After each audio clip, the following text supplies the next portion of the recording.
আজকে যে সংকটের মুখোমুখি বাংলাদেশ, এই সংকট তৈরি করেছে বিএনপি। বিএনপির তৈরি করার সংকটকে বিএনপিকেই সমাধান করতে হবে।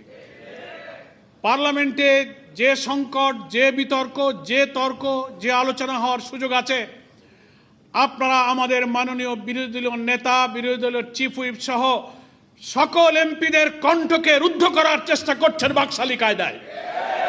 ফলে বাধ্য হয়ে আমাদের জনগণের রায়, গণভোটের রায় কার্যকর করার জন্য 5 কোটি মানুষ যে গণভোটে ভোট দিয়েছে, সেই জনগণের কাছে যাওয়া ছাড়া উই হ্যাভ নো অল্টারনেটিভ। আমাদের সেখানেই যেতে হবে, এটি আমাদের বিরোধী দলের নেতা বলেছেন।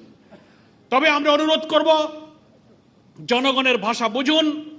সংবিধান শুধু আপনারাই পড়েন না, আপনারাই বুঝান না, পার্লামেন্টে একেবারে বই উঁচু করে বলেন জুলাই সনদের সব অক্ষরে অক্ষরে মানব, এই বিধি, এই ধারা। আজকে সংবিধান বিশেষজ্ঞ, রাজনৈতিক বিশ্লেষকরা চমৎকার করে আলোচনা করলেন, এটা মনে রাখবেন।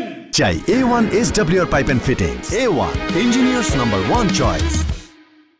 সরকারি দলকে বলবো, আপনাদের বাইরে সিনিয়র আইনজীবী, সংবিধান বিশেষজ্ঞ, আইনজ্ঞ প্রচুর আছে।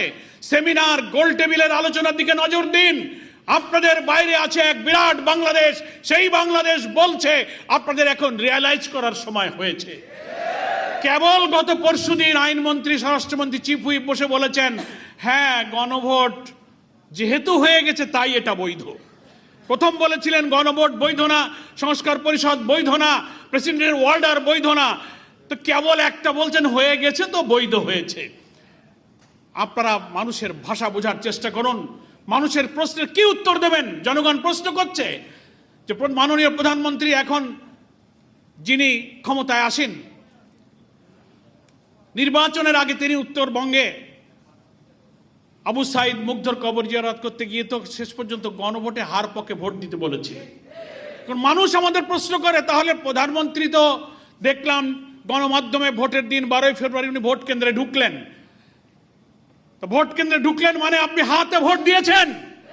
যদি তা দিয়ে থাকেন, হাতে ভোট দেওয়ার অর্থ হলো 84টি সংস্কারের বিষয়ে, 47টি সাংবিধানিক সংস্কারের বিষয়ে আপনি হাতে ভোট দিয়েছেন, যে হাতে কোনো নোট অফ ডিসেন্ট ছিল না। আপনার আইনমন্ত্রী, আপনার চিফ হুইপ যারা কথা বলছেন, হাতে যদি ভোট দিয়ে থাকেন তার অর্থ হলো আপনি সমস্ত সংস্কারকে মেনে নিয়েছেন।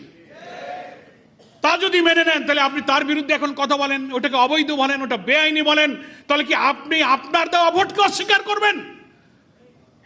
আত্মপরিচয়কে আপনি ভুলে যাবেন, আপনি নিজের সিদ্ধান্তকে ইগনোর করবেন। আর তা যদি না হয়, তাহলে আরেকটা পথ আছে, পার্লামেন্টে আপনাকে এসে বলতে হবে যে না, আমি হাতে ভোট দেইনি। জাতির কাছে সত্য স্বীকার করুন। পরিশেষে আমি বলতে চাই, যেহেতু আমাদের আসল নেতৃবৃন্দ পার্লামেন্টে যারা লড়াই করছেন, আর অনেক জাতীয় নেতৃবৃন্দ বক্তব্য রাখবেন, আমি এইটা বলে শেষ করতে চাই যে সামান্য জিনিস, এখনো ক্ষমতার 5 বছরের অনেক দিন বাকি। শুরুতেই আপনি যে সংকট তৈরি করেছেন তা না করলে ইতিহাসের বড় শিক্ষা হলো, ইতিহাস থেকে কেউ শিক্ষা নেয় না। আপনাদেরকে সেই শিক্ষা নিতে হবে। তা না হলে যারা এই কর্তৃত্ববাদী ফ্যাসিবাদী শাসনের দিকে দেশকে নিয়ে গিয়েছিল, তার পরিণতি থেকে আপনাদেরকে শিক্ষা নিতে হবে।